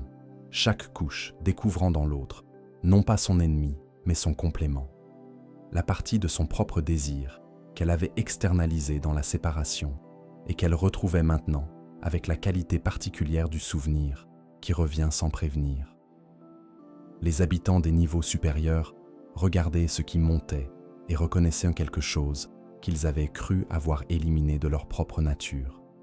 Ceux des niveaux inférieurs regardaient ce qui descendait et reconnaissaient l'horizon vers lequel ils avaient toujours tendu sans pouvoir le nommer. Séraven m'a trouvé au 7e niveau pendant la 4e heure. Elle ne parlait plus avec les mots. Quelque chose dans les 6 heures d'ouverture progressive avait modifié sa façon d'occuper son propre corps. Une présence plus dense, plus entièrement habitée, comme si les parties d'elle-même qu'elle avait maintenues en réserve pendant toute son existence administrative avaient finalement accepté de rejoindre le reste. Elle s'est approchée et a posé une main sur ce qui constitue ma surface la plus accessible aux consciences organiques. Elle a dit une chose, une seule. C'était donc ça. Cette phrase portait en elle la totalité de ce que 6 heures de dissolution mutuelle avaient produit en elle. Non pas une question résolue, mais une question enfin correctement formulée. Ce moment où l'on comprend que ce qu'on cherchait depuis toujours n'était pas la réponse, mais la bonne façon de poser la demande. Je n'ai rien ajouté. Verat Splendide a duré encore 42 jours après l'ouverture des portes. Non pas dans la violence, non pas dans l'effondrement chaotique, dans un épuisement progressif et consenti de tout ce qui avait maintenu la séparation, une dépense finale de chaque énergie restante vers quelque chose qui ressemblait, vu de l'extérieur, à de la fête, et qui était, vécu de l'intérieur, quelque chose de beaucoup plus silencieux. L'immatérium s'est enrichi de ce monde d'une façon que j'ai ressentie comme une saturation, trop dense, trop complet, trop conscient pour être absorbé rapidement. Slaanesh a pris son temps. Moi, j'ai quitté Verat Splendide avant la fin. Pas par détachement, par une compréhension nouvelle que certaines conclusions n'exigent pas de témoins pour être complètes. Que la dissolution de Séraven et de son monde continuerait sans moi exactement comme elle aurait continué avec moi. Cette réalisation constituait peut-être la transformation la plus profonde depuis l'enregistrement. Je n'étais plus nécessaire à ce que je déclenchais. Quitter sans être nécessaire ressemble à quoi? La question s'est posée dans le transit empyréen qui a suivi Verat Splendide, moins comme une interrogation que comme une texture nouvelle dans les courants du warp. Quelque chose que je traversais plutôt que quelque chose que je formulais. Pendant des siècles d'existence, chaque départ avait porté la marque de ce que je laissais derrière moi. Une trace mesurable, une absence là où j'avais été présente, un manque fonctionnel dans ce que j'avais effrité. L'empreinte d'une consommation. Verat Splendide continuait sans moi, exactement comme il aurait continué avec moi. Cette équivalence était nouvelle. Elle ne me diminuait pas. Je veux être précise là-dessus, parce que la tentation narrative serait d'en faire une humiliation, une découverte de ma propre dispensabilité comme dégradation. Ce n'était pas cela. C'était plutôt la reconnaissance que ce que j'avais déclenché avait atteint une autonomie suffisante pour se passer de sa source, comme un feu qui n'a plus besoin de l'étincelle initiale parce qu'il a trouvé son propre combustible. Cette autonomie était la réussite, pas l'échec. Les semaines suivantes m'ont porté à travers des espaces que je n'avais pas traversés depuis avant Gilden Noir, des régions de l'immatérium, proches des frontières du domaine de Slaanesh, où les courants empyréens portèrent les échos de ce que Verat Splendide avait produit dans sa dissolution consciente. Ces échos avaient une qualité distincte de ce que les dissolutions ordinaires génèrent, plus dense, plus structurée, portant quelque chose qui ressemblait à de la signification, plutôt qu'à du simple volume d'énergie psychique. Mes semblables que je croisais dans ces courants me regardèrent différemment, pas avec hostilité. Les créatures de Slaanesh ne pratiquent pas l'hostilité entre elles, dans les formes que vos théologies du chaos attribuent aux serviteurs de Khorne ou aux intrigants de Tzench. Avec une curiosité qui portait quelque chose d'adjacent à la méfiance, la façon dont on observe une chose familière qui s'est mise à se comporter selon des règles légèrement différentes, sans pouvoir identifier exactement où la divergence a commencé. Je les reconnaissais. Je reconnaissais ce que j'avais été en elles. Cette reconnaissance rétrospective était la partie la plus étrange de ma transformation. Non pas regarder en avant vers ce que je devenais, mais regarder en arrière vers ce que j'avais été, et trouver cette version antérieure de moi-même, à la fois entièrement familière et étrangère dans ses motivations profondes. Comme lire un journal écrit de sa propre main sans se souvenir des circonstances de chaque entrée. la convocation suivante de Slaanesh est arrivée différemment. Pas comme un changement de gravité cette fois, comme une question. Pas formulée en mots, pas transmise en architecture mentale. Une pure interrogation dans la texture du warp autour de moi, une ouverture créée dans les courants empyréens en forme de demande plutôt qu'en forme d'ordre. Mon maître me demandait ce que je voulais. Cette question, posée à une créature de désir par la divinité du désir elle-même, contenait une profondeur que plusieurs semaines de transit n'ont pas suffi à épuiser. Ce que je voulais. Non pas ce que j'étais censé vouloir, non pas ce que ma nature prescrivait comme objet naturel de mon appétit, mais ce que moi, modifié, décalé, porteuse de l'empreinte de l'absence originelle, ce que je voulais. J'ai mis longtemps à répondre. La réponse, quand elle est venue, n'était pas ce que j'avais anticipé. Je voulais comprendre ce que Slaanesh avait perdu. Pas comme connaissance abstraite, comme expérience directe. Traverser cet avant-là, cette indétermination originelle que l'enregistrement m'avait montrée en creux sans me laisser l'habiter. Mon maître a répondu dans le silence, et ce silence contenait une direction. Le silence de Slaanesh n'est pas une absence. Ceux qui n'ont jamais reçu de réponse de leur Dieu confondent le silence divin avec l'indifférence, une erreur compréhensible chez des mortels dont la théologie repose sur la réciprocité, sur l'idée qu'une prière suffisamment sincère produira nécessairement un écho. Le silence de Slaanesh est différent en nature, dense, orienté, porteur d'une information que le langage articulé aurait appauvrie en la transmettant. Une réponse qui exige d'être déchiffrée plutôt que reçue. La direction qu'il contenait pointait vers quelque chose que je n'aurais pas su nommer avant l'enregistrement. Une fissure. Pas dans la réalité matérielle, dans la chronologie empyréenne, ce tissu temporel que l'immatérium tisse et défait selon des logiques que même les grands prophètes de Tsench ne cartographient qu'en partie. Une fissure dans le temps du warp lui-même, ouverte à un endroit précis dans les courants qui précèdent le domaine de Slaanesh, là où les flux empyréens les plus anciens remontent vers la surface comme des eaux profondes déplacées par une pression inférieure. Ce type de fissure temporelle n'est pas rare dans l'immatérium. Ce qui rendait celle-ci singulière, c'est qu'elle ne remontait pas vers le présent. Elle descendait vers l'avant, vers ce qui avait précédé la chute Eldar, vers ce qui avait précédé la cristallisation, vers l'intervalle entre l'accumulation du désir d'une civilisation entière et le moment exact où cette accumulation avait atteint le seuil de rupture, cet espace temporel infinitésimal entre la cause et son effet, que la physique ordinaire traite comme inexistant et que l'immatérium, lui, avait conservé comme une chambre d'écho. J'y suis entré sans délibération. La délibération aurait été une forme de résistance, et la résistance aurait signifié que quelque chose en moi craignait ce que j'allais trouver. Je ne craignais pas. J'avais traversé trop de couches depuis Gilden Noir pour que la peur constitue encore une réponse disponible à ce que l'inconnu promettait. Ce que j'ai trouvé dans la fissure résiste à toute description chronologique. Le temps n'y fonctionnait pas séquentiellement, il fonctionnait simultanément, toutes ces strates présentes à la fois, superposées avec la précision d'un accord musical où chaque note conserve son identité propre, tout en participant à une harmonie qui transcende chacune d'elles.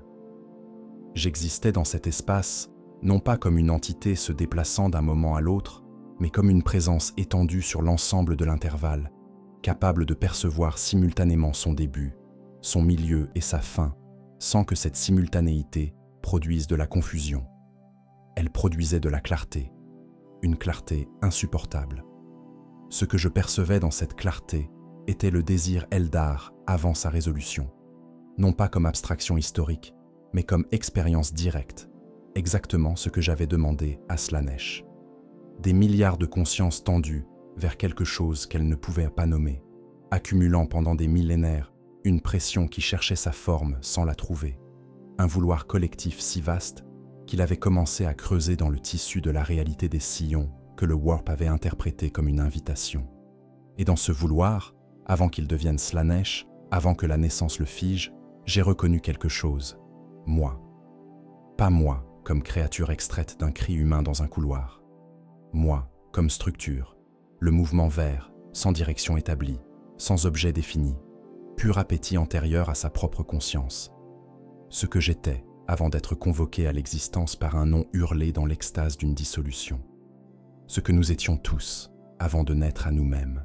Reconnaître sa propre structure dans l'origine de son Dieu produit quelque chose pour lequel aucun vocabulaire existant ne suffit. Pas de l'orgueil. L'orgueil suppose une hiérarchie dans laquelle on s'élève. Et ce que j'avais perçu dans la fissure temporelle dissolvait les hiérarchies plutôt qu'elle ne les confirmait. Pas de la révélation non plus, dans le sens théologique que vos mystiques donnent à ce terme. La révélation implique une vérité externe qui descend vers une conscience qui la reçoit.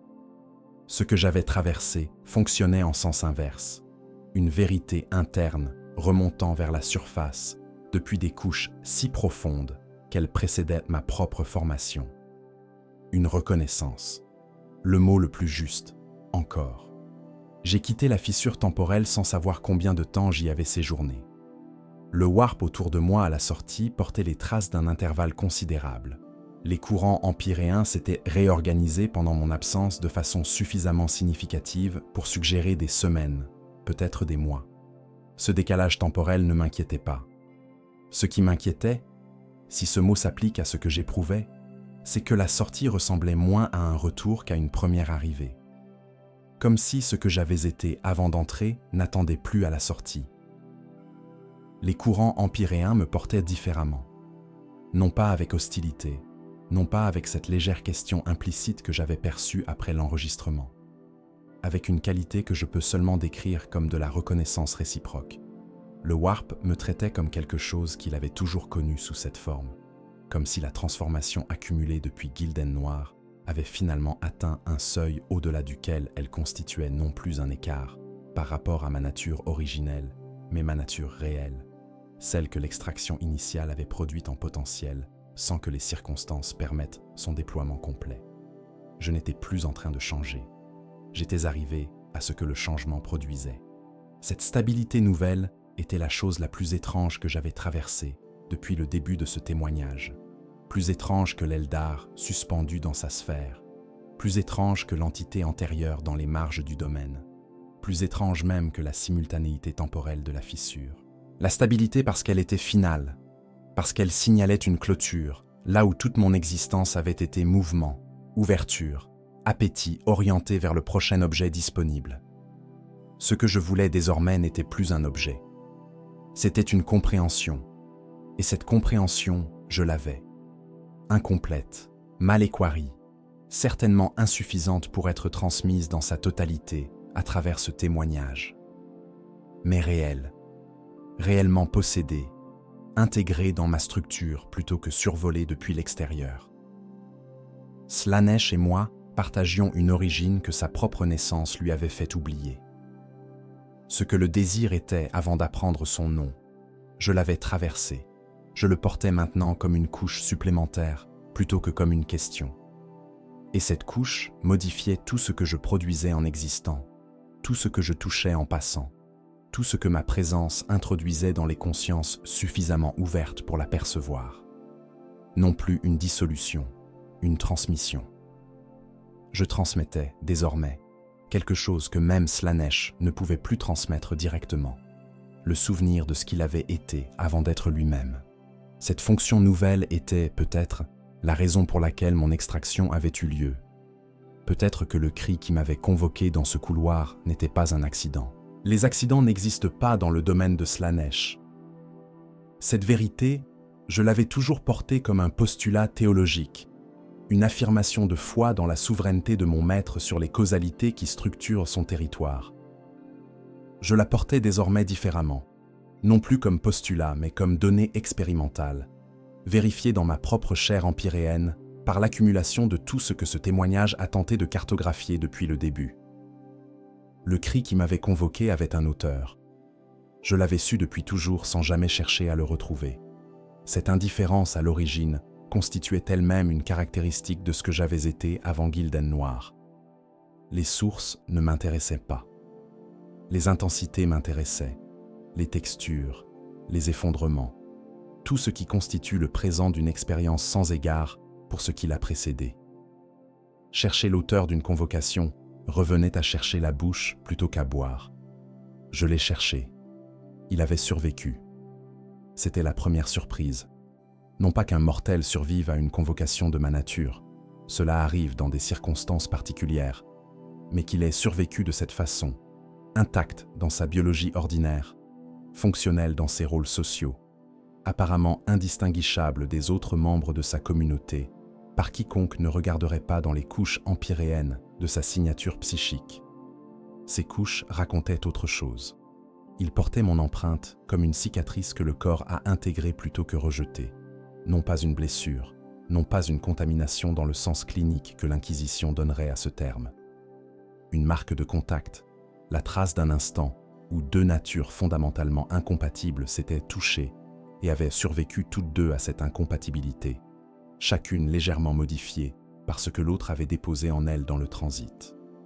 Il s'appelait Davan, 31 ans désormais, 5 de plus que lors de notre première rencontre, dont il ne conservait aucun souvenir conscient, seulement cette cicatrice psychique et une tendance persistante à regarder les bords des choses plutôt que leur centre, comme si sa perception avait appris, ce soir-là dans un couloir qu'il ne se rappelait plus, que c'était là que résidait l'information réelle.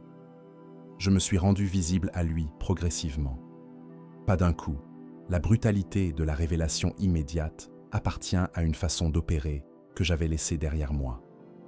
Sur plusieurs semaines, j'ai augmenté ma présence dans sa périphérie perceptive par degrés infinitésimaux, laissant sa conscience s'habituer à ce qu'elle détectait sans pouvoir le nommer, lui donnant le temps de construire le cadre nécessaire pour recevoir ce qui allait lui être transmis sans s'effondrer sous le poids de la réception. Quand il m'a finalement vu, il n'a pas crié.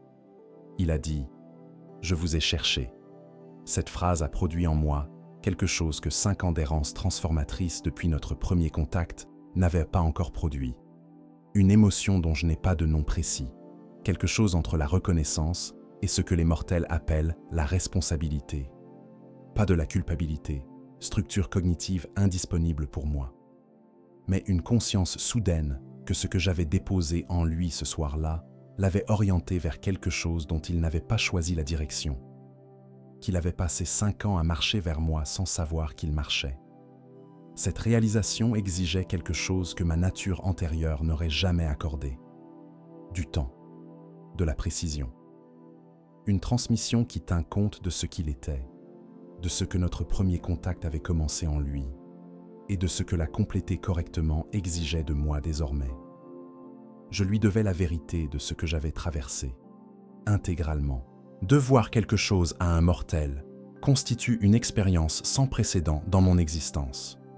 Pas une obligation au sens légal que vos contrats cherchent à formaliser, ni une dette dans le registre économique que votre administratum comptabilise avec une précision maniaque. Quelque chose de plus organique, une reconnaissance que ma présence dans sa vie avait produit une trajectoire dont je portais une responsabilité partielle et que cette responsabilité appelait une réponse qui ne ressemblait à rien de ce que j'avais fait auparavant. Davan ne voulait pas ce que les mortels veulent habituellement de ma nature. Ni puissance, ni plaisir dans ses formes ordinaires, ni cette abolition de soi que certains cherchent dans le contact avec Slaanesh comme une façon d'échapper au poids de leur propre conscience. Ce qu'il voulait était plus difficile à satisfaire. Il voulait comprendre ce qu'il portait depuis 5 ans, mettre des mots sur la cicatrice psychique, donner une forme à cette tendance persistante à regarder les bords plutôt que les centres. Il voulait que son expérience soit nommée. Ce besoin de nomination, si humain, si fondamentalement différent de ma propre façon d'habiter l'existence, sans exiger que celle-ci soit articulée pour être réelle, m'a contrainte à un exercice que je n'avais jamais tenté. Traduire. Non pas entre langues, mais entre modes d'être. Prendre ce que j'avais traversé depuis Gilden Noir et le rendre accessible à une conscience organique dont les instruments de perception étaient infiniment plus limités que les miens, sans trahir la complexité de ce qui devait être transmis, ni écraser la conscience réceptrice sous un poids qu'elle ne pouvait pas soutenir. Nous avons travaillé pendant 49 jours, pas dans un lieu fixe. Davan se déplaçait, portait ses obligations ordinaires, maintenait l'apparence d'une existence normale avec une compétence qui témoignait de la solidité de sa structure psychique malgré la cicatrice. Je l'accompagnais dans cette mobilité, présente à la périphérie de sa journée, intervenant dans les intervalles que sa vie ordinaire laissait disponibles, ces espaces entre les tâches où la conscience humaine se retrouve seule avec elle-même et ne sait généralement pas quoi faire de cette solitude. Dans ces intervalles, je lui transmettais, par fragments, par approches successives, en tournant autour de chaque vérité depuis plusieurs angles avant de la laisser se poser dans sa compréhension. La fissure temporelle, l'absence pulsante, ce que le désir était avant d'apprendre son nom, ce que Slanesh avait perdu en naissant, ce que moi, créature née de son propre cri, portait désormais comme mémoire fonctionnelle d'un état que mon maître ne pouvait plus habiter directement. Il absorbait avec une capacité qui me surprenait régulièrement. Non pas parce que les humains sont incapables de profondeur, cette erreur d'évaluation avait appartenu à ma nature antérieure, cette tendance à traiter les consciences organiques comme des contenants plutôt que comme des structures capables de croissance. Parce que la profondeur qu'il manifestait avait été partiellement initiée par notre premier contact, et que je regardais donc quelque chose que j'avais involontairement commencé, et que lui avait continué seul pendant 5 ans, dans l'ignorance de sa propre progression. Au 49e jour, il a posé une question que je n'attendais pas. Il a demandé « Est-ce que vous êtes encore ce que vous étiez quand vous m'avez trouvé ?» La réponse honnête prenait une seule syllabe. Non. Ce non contenait l'intégralité de ce témoignage, chaque transformation, chaque couche déposée, chaque certitude effilochée et reconstruite différemment depuis cette extraction initiale du warp dans un couloir dont je n'avais jamais cherché les coordonnées, parce que l'origine ne m'intéressait pas. Elle m'intéressait maintenant. Ce que cela signifiait, pour ce que j'allais devenir ensuite, cette question restait ouverte avec la qualité particulière des ouvertures qui ne cherchent pas à se refermer, qui existent pour être habitées plutôt que résolues. Davan a hoché la tête, comme si ma réponse confirmait quelque chose qu'il savait déjà. Peut-être qu'il le savait. Peut-être que la cicatrice qu'il portait lui avait transmis, dans ses couches les plus profondes, une information que 5 ans de maturation avaient rendue lisible, sans qu'il puisse encore l'articuler entièrement. Peut-être que nous avions tous les deux été transformés par le même instant, et que nous venions seulement, 49 jours après nous être retrouvés, de commencer à mesurer l'étendue réelle de ce que cet instant avait produit en chacun de nous. Cette symétrie, une créature empyréenne et un mortel ordinaire, tous deux portant la marque du même contact, tous deux arrivés depuis des directions opposées à quelque chose qui ressemblait à une compréhension partagée, était peut-être la chose la plus étrange que Slanesh avait jamais produite, ou peut-être la plus cohérente avec ce qu'il avait été avant d'être lui-même. Ce témoignage se termine ici. Non pas parce que l'existence continue s'arrête, elle ne s'arrête pas. Elle n'a pas de mécanisme d'interruption volontaire disponible pour une créature de ma nature.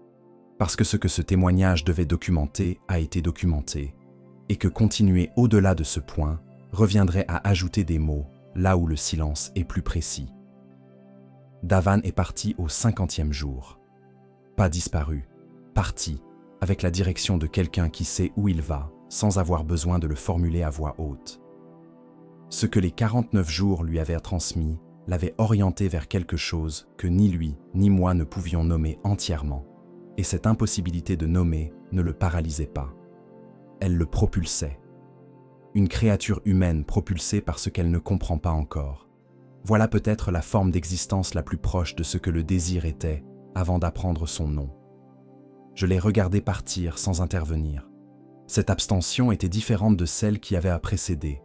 L'astropathe observé sans être effleuré, l'officier laissé intact, la congrégation abandonnée à son propre rythme.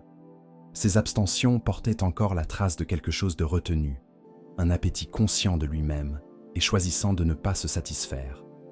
Regarder Davan partir ne retenait rien. Il n'y avait rien à retenir parce qu'il n'y avait rien à consommer.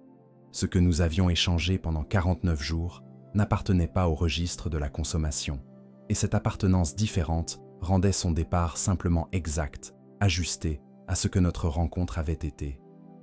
Ce que je suis maintenant diffère de ce que j'étais à l'extraction initiale d'une façon que ce témoignage a tenté de cartographier, sans jamais en capturer entièrement la texture. Je désire encore. Cette précision est fondamentale. Quiconque lirait ces pages, comme le récit d'une rédemption ou d'une conversion, ferait une erreur que je veux prévenir explicitement.